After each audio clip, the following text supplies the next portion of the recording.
ఒకరితోనొకడు ఒప్పుకొనుడి. ఈ లైన్ నేను చెప్పకుండా మీరు అందరూ గట్టిగా చెప్తారా? Okay ready?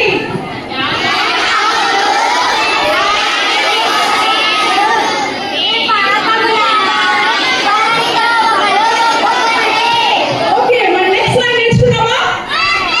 Okay next line ఏంటంటే మీరు స్వస్థత పొందినట్లు ఒకరికొకరు ప్రార్థన చేయుడి. మీరు స్వస్థత పొందినట్లు ఒకరి కొరకు ఒకరు ప్రార్థన చేయుడి. ఇప్పుడు ఫస్ట్ నుంచి ఇక్కడ వరకు చెప్తాను, మీరు ఫస్ట్ నుంచి ఇక్కడ వరకు చెప్పాలి. Is it okay?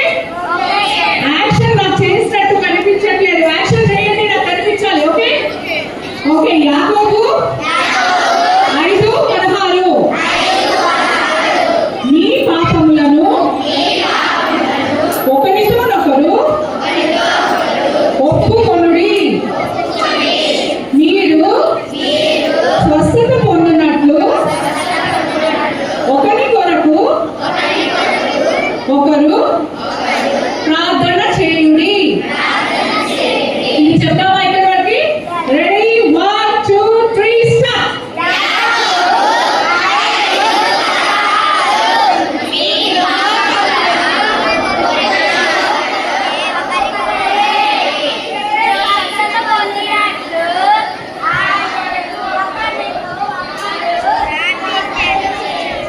Wow very good. Next ఇంకో చిన్న లైన్ ఉంది. ఓకే నీతిమంతుని విజ్ఞాపన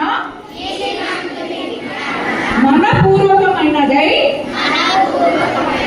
బహు బలము కలదై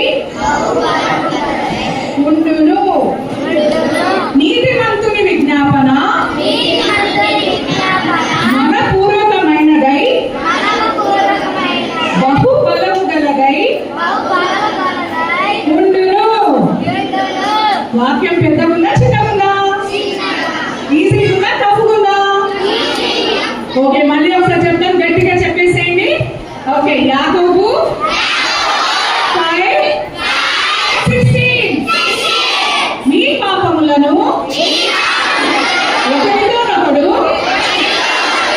ఒప్పుకొనుడి. మీరు స్వస్థత పొందినట్లు ఒకరికొకరు ప్రార్థన చేయుడి. నీతిమంతుని విజ్ఞాపన మనపూర్వకమైనదై బహు బలము గలదై ఉండును. ఓకే నేను ఇప్పుడు మైక్ పెడతాను, గట్టిగా చెప్పాలి. Is it okay? క్లౌడ్స్ వెళ్ళిపోయినప్పుడు మనకి సంఘంలో ఎలా కనపడుతున్నాయో మనకి ఏదైనా ఒక రిలేషన్ అనేది ఉంటుంది. సరే నేను ఒక్కొక్కటి చెప్తా. మనలో యాంగర్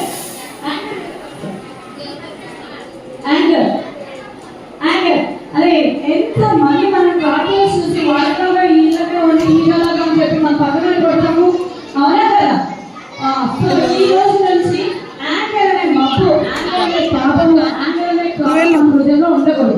అప్పుడు ఏంటంటే మనకి రిలేషన్ ఉంటుంది. నెక్స్ట్ దొంగతనం అనే క్లౌడ్ ఏసైకి మనల్ని తర్వాత